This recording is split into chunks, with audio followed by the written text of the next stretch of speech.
Carmel ಧ್ಯಾನ, ದೈನಂದಿನ ವಾಚನಗಳ ಮೇಲಿನ ಧ್ಯಾನ. ಆಗಸ್ಟ್ 21ನೇ ತಾರೀಕು ಗುರುವಾರ. ಸಂತ ಮತ್ತಾಯನು ಬರೆದ ಶುಭ ಸಂದೇಶದಿಂದ ವಾಚನ. ಆ ಕಾಲದಲ್ಲಿ ಯೇಸು ಫರಿಸಾಯರನ್ನು ಉದ್ದೇಶಿಸಿ ಈ ಸಾಮತೆಯನ್ನು ಹೇಳಿದರು. ಸ್ವರ್ಗ ಸಾಮ್ರಾಜ್ಯ ಇಂತಿದೆ. ರಾಜನೊಬ್ಬನು ತನ್ನ ಕುಮಾರನ ವಿವಾಹ ಮಹೋತ್ಸವಕ್ಕೆ ಏರ್ಪಡಿಸಿದ. ಅದಕ್ಕೆ ಆಹ್ವಾನಿತರವನ್ನು ಕರೆತರಲು ಸೇವಕರನ್ನು ಕಳುಹಿಸಿದ. ಆದರೆ ಅವರು ಬರಲು ಒಪ್ಪಲಿಲ್ಲ. ಪುನಃ ಬೇರೆ ಸೇವಕರನ್ನು ಅಟ್ಟಿದ. ಔತಣ ಸಿದ್ಧವಾಗಿದೆ, ಕೊಬ್ಬಿನ ಮಾಂಸದ ಅಡಿಗೆ ಮಾಡಿಸಿದ್ದೇನೆ, ಎಲ್ಲವೂ ಅಣಿಯಾಗಿದೆ, ಉತ್ಸವಕ್ಕೆ ಬೇಗ ಬನ್ನಿ ಎಂದು ಆಹ್ವಾನಿತರಿಗೆ ತಿಳಿಸುವಂತೆ ಹೇಳಿ ಕಳಿಸಿದ. ಆದರೂ ಆಹ್ವಾನಿತರು ಅಲಕ್ಷ್ಯ ಮಾಡಿದರು. ಒಬ್ಬ ತೋಟಕ್ಕೆ ಹೋಗಿಬಿಟ್ಟ, ಇನ್ನೊಬ್ಬ ವ್ಯಾಪಾರಕ್ಕೆ ಹೋಗಿಬಿಟ್ಟ. ಉಳಿದವರು ಕರೆತರಲು ಬಂದ ಆಳುಗಳನ್ನೇ ನಿಂದಿಸಿ ಬಡಿದು ಕೊಂದು ಹಾಕಿದರು. ರಾಜನಿಗೆ ಕಡು ಕೋಪ ಬಂದಿತು. ತನ್ನ ಸೈನಿಕರನ್ನು ಕಳಿಸಿ ಆ ಕೊಲೆಗಾರರನ್ನು ಸಂಹರಿಸಿದ. ಅವರ ಊರನ್ನು ಸುಟ್ಟು ಹಾಕಿಸಿದ.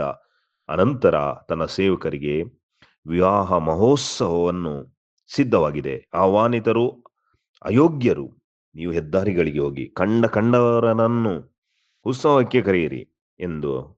ಅಂತೆಯೇ ಅವರು ಹೋಗಿ ಯೋಗ್ಯರು ಅಯೋಗ್ಯರು ಅಲ್ಲದೆ ಕಂಡವರನ್ನು ಒಟ್ಟುಗೂಡಿಸಿ ಕರೆತಂದರು.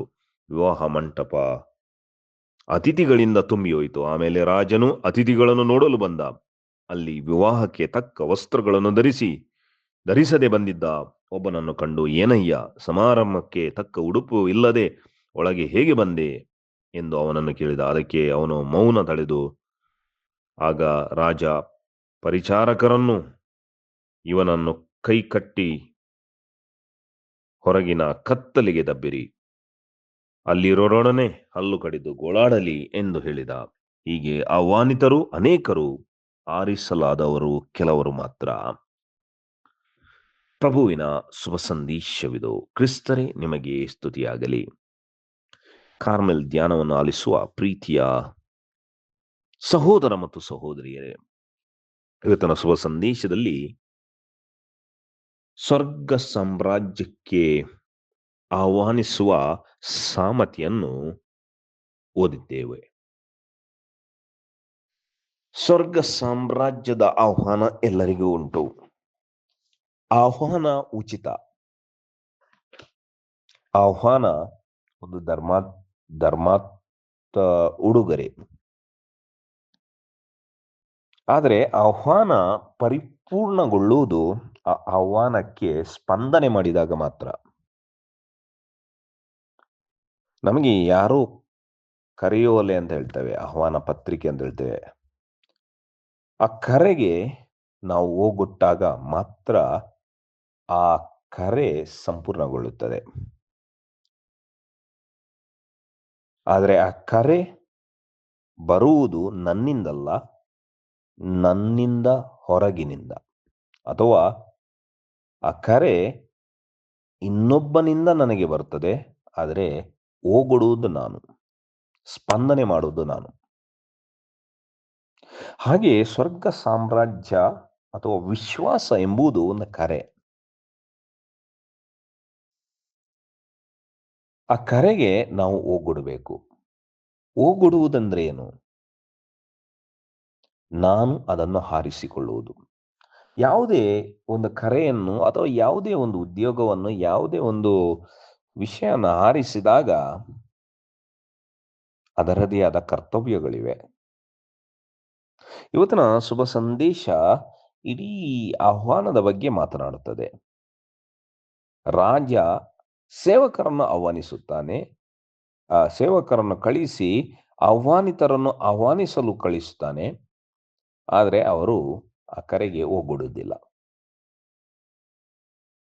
ಅನಂತರ ಸೇವಕರನ್ನು ಕಳುಹಿಸಿ ಸಿಕ್ಕವರನ್ನು ಆಹ್ವಾನಿಸುತ್ತಾನೆ.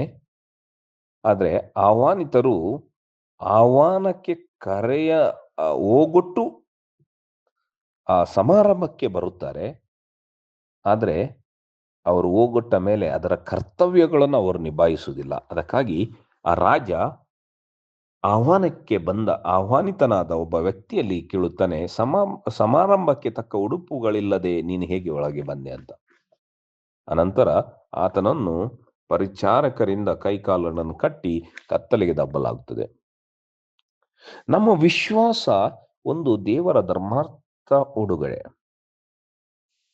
ಅದನ್ನು ನಾವು ಸ್ವೀಕರಿಸಬಹುದು, ಸ್ವೀಕರಿಸದೇ ಇರಬಹುದು. ಆದರೆ ಸ್ವೀಕರಿಸಿದಾಗ ಅದರೊಂದಿಗೆ ಅದರದ್ದೇ ಆದ ಕರ್ತವ್ಯಗಳು ಬರ್ತವೆ. ನಾನು ಕ್ರೈಸ್ತ, ನಾನು ಪೂಜೆಗೆ ಬರ್ತೇನೆ, ನಾನು ಸ್ಥಾನದೀಕ್ಷೆ ಪಡೆಯುತ್ತೇನೆ ಅಂತ ಹೇಳಿದ ಕೂಡಲೇ ನಾನು ಕರೆಗೆ ಹೋಗೊಟ್ಟಿದ್ದೇನೆ ಅಂತ ಆಗುವುದಿಲ್ಲ. ಕ್ರಿಸ್ತ ಯೇಸುವನ್ನು ಹಿಂಬಾಲಿಸುವುದು ಕೂಡ ಅಷ್ಟೇ ಮುಖ್ಯವಾಗಿದೆ. ಅವರ ಮಾರ್ಗದಲ್ಲಿ ನಡೆಯುವುದು ಬಹಳ ಮುಖ್ಯವಾಗಿದೆ.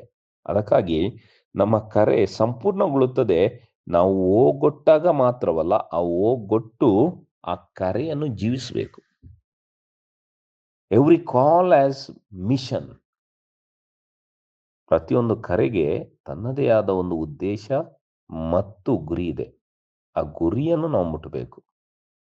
ದೇವರು ನನ್ನನ್ನು ಕರೆದಿದ್ದಾರೆ, ಸುಮ್ಮನೆ ಕರೀಲಿಲ್ಲ, ಒಂದು ಉದ್ದೇಶಕ್ಕಾಗಿ ಕರೆದಿದ್ದಾರೆ.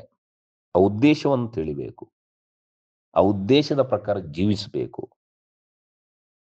ಏನದು ಉದ್ದೇಶ? ಪ್ರತಿಯೊಬ್ಬನ ಜೀವನಕ್ಕೆ, ಅಥವಾ ವಿವಾಹಿತರಾಗಿರ್ಬೋದು, ಒಬ್ಬ ಧಾರ್ಮಿಕನಾಗಿರ್ಬೋದು, ಒಬ್ಬ ಯಾಜಕನಾಗಿರ್ಬೋದು, ಒಬ್ಬ ವಿದ್ಯಾರ್ಥಿ ಇರ್ಬೋದು, ಒಬ್ಬ ಯುವಕನಿರ್ಬೋದು, ಅವರದ್ದೇ ಜೀವನದ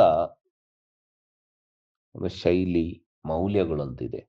ಆ ಮೌಲ್ಯಗಳನ್ನು ಜೀವಿಸುವುದು, ಕೌಟುಂಬಿಕ ವಿವಾಹದ ಮೌಲ್ಯಗಳನ್ನು ಕುಟುಂಬದಲ್ಲಿ ಜೀವಿಸುವುದು. ಒಬ್ಬ ಯಾಜಕನು ತನ್ನ ಜೀವನದಲ್ಲಿ ಆತನ ಯಾಜಕತ್ವದ ಮೌಲ್ಯಗಳನ್ನು ಜೀವಿಸುವುದು. ಧಾರ್ಮಿಕ ವ್ಯಕ್ತಿ ಧಾರ್ಮಿಕ ವಾಗ್ದಾನಗಳನ್ನು ಜೀವಿಸುವುದು. ಒಬ್ಬ ವಿದ್ಯಾರ್ಥಿ ತನ್ನ ದೈನಂದಿನ ಚಟುವಟಿಕೆಗಳನ್ನು ಪ್ರೀತಿಯಿಂದ, ಗೌರವದಿಂದ ಸಂಪೂರ್ಣವಾಗಿ ಮಾಡುವುದು. ಹೀಗೆ ಅದೇ ನಿಜವಾದ ಉದ್ದೇಶಗಳು. ಆ ಉದ್ದೇಶಗಳನ್ನು ಈಡೇರಿಸಿದಾಗ ನಮ್ಮ ಕರೆಗೆ ಸಂಪೂರ್ಣವಾಗುತ್ತದೆ.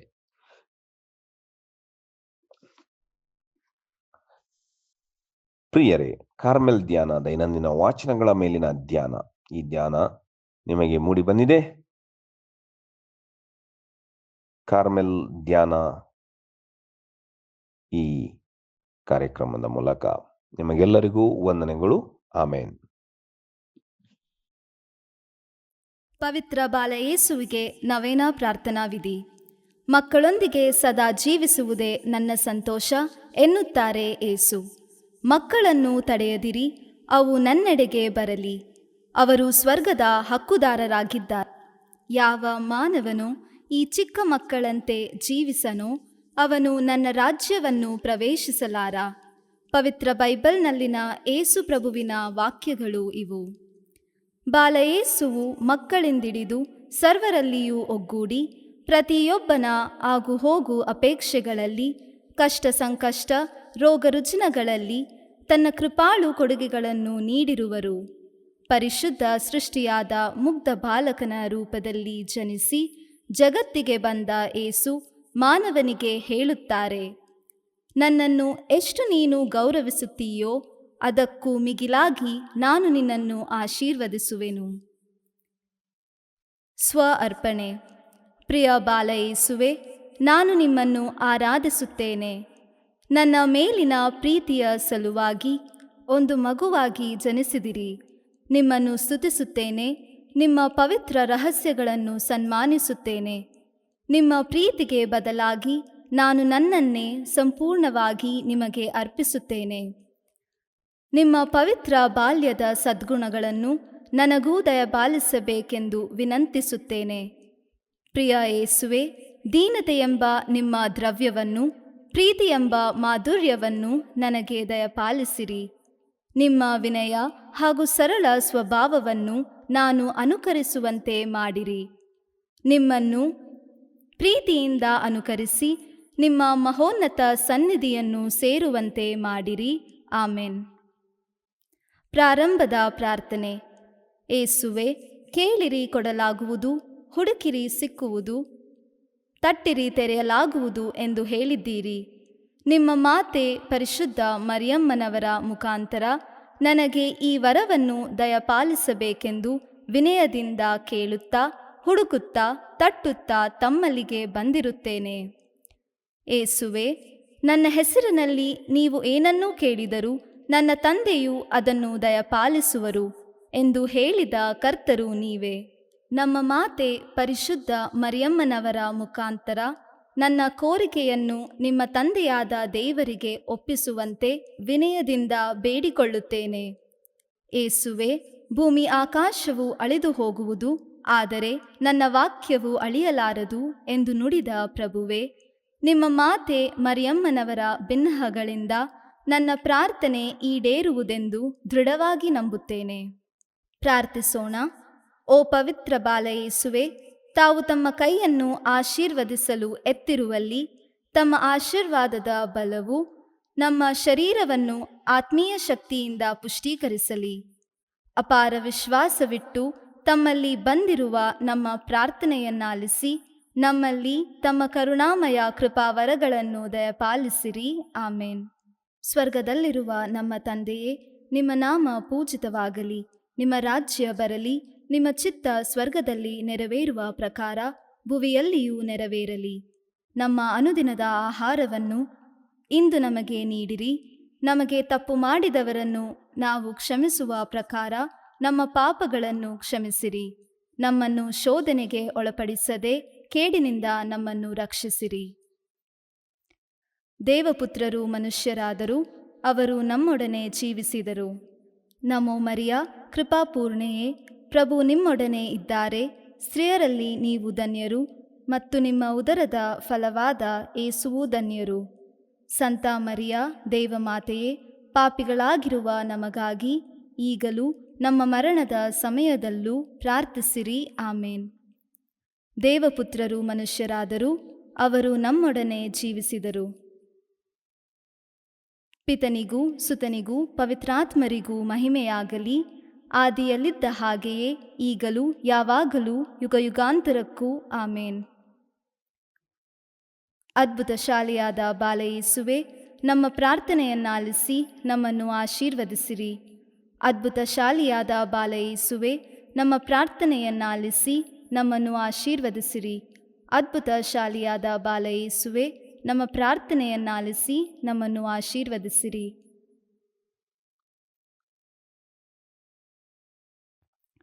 ಬಾಲ ಯೇಸುವಿನಲ್ಲಿ ಪ್ರಾರ್ಥಿಸೋಣ. ಓ ಅದ್ಭುತ ಶಾಲೆಯಾದ ಬಾಲ ಯೇಸುವೆ, ನಾವು ನಿಮ್ಮ ಮುಂದೆ ಸಾಷ್ಟಾಂಗವಾಗಿ ಅಡ್ಡಬಿದ್ದು ನಿಮ್ಮ ಸಹಾಯವನ್ನು ಯಾಚಿಸುತ್ತೇವೆ. ನೊಂದಿರುವ ನಮ್ಮ ರನ್ಮನಗಳ ಮೇಲೆ ನಿಮ್ಮ ಕೃಪಾ ಕಟಾಕ್ಷವನ್ನು ಇರಿಸಿರಿ. ಪ್ರೀತಿಮಯ ಹಾಗೂ ಕರುಣಾಭರಿತ ಹೃದಯವುಳ್ಳ ನೀವು ನಮ್ಮ ದೀನ ಪ್ರಾರ್ಥನೆಗಳಿಂದ ಮನಕರಗಿ ನಾವು ಭಕ್ತಿಯಿಂದ ಕೋರುವ ವರಗಳನ್ನು ದಯಪಾಲಿಸಿರಿ. ನಮಗೆ ಉಂಟಾಗಿರುವ ಅಧೈರ್ಯವನ್ನು ತೊಲಗಿಸಿರಿ. ನಮಗೆ ಬಂದೊದಗಿರುವ ಕಷ್ಟ ಕಾರ್ಪಣ್ಯಗಳನ್ನು ಆಲಿಸಿ ಉಪಕಾರವನ್ನು ಉಪಶಮನವನ್ನು ನೀಡಿರಿ. ನಿಮ್ಮ ಸಹಾಯವನ್ನು ಪಡೆದು ಧನ್ಯರಾದ ನಾವು ಪಿತನೊಂದಿಗೂ ಪವಿತ್ರಾತ್ಮರೊಂದಿಗೂ ಸದಾಕಾಲಕ್ಕೂ ನಿಮ್ಮನ್ನು ಸ್ತುತಿಸುವೆವು. ಆಮೇನ್. ಕೃತಜ್ಞತಾ ಪ್ರಾರ್ಥನೆ. ದಯಾಭರಿತ ಬಾಲ ಯೇಸುವೆ, ನಿಮ್ಮ ಮುಂದೆ ಮೊಣಕಾಲೂರಿ ನನ್ನ ಮೇಲೆ ನೀವು ಸುರಿಸಿದ ಕೃಪಾವರಗಳಿಗಾಗಿ ಮನಪೂರ್ವಕ ವಂದನೆಗಳನ್ನು ಸಲ್ಲಿಸುತ್ತೇನೆ.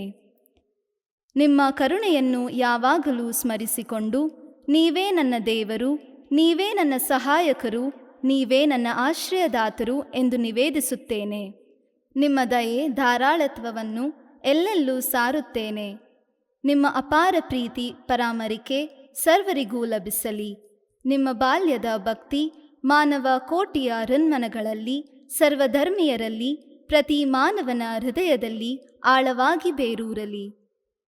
ನಿಮ್ಮ ಸಹಾಯವನ್ನು ಪಡೆದವರೆಲ್ಲರೂ ನಿಮ್ಮ ಪವಿತ್ರ ಬಾಲ್ಯಕ್ಕೆ ಪ್ರಣಾಮಗಳನ್ನು ಸಲ್ಲಿಸಿ ನಿಮ್ಮನ್ನು ಸದಾಕಾಲಕ್ಕೂ ಸ್ತುತಿಸಿ ಮಹಿಮೆಪಡಿಸಲಿ. ಆಮೇನ್.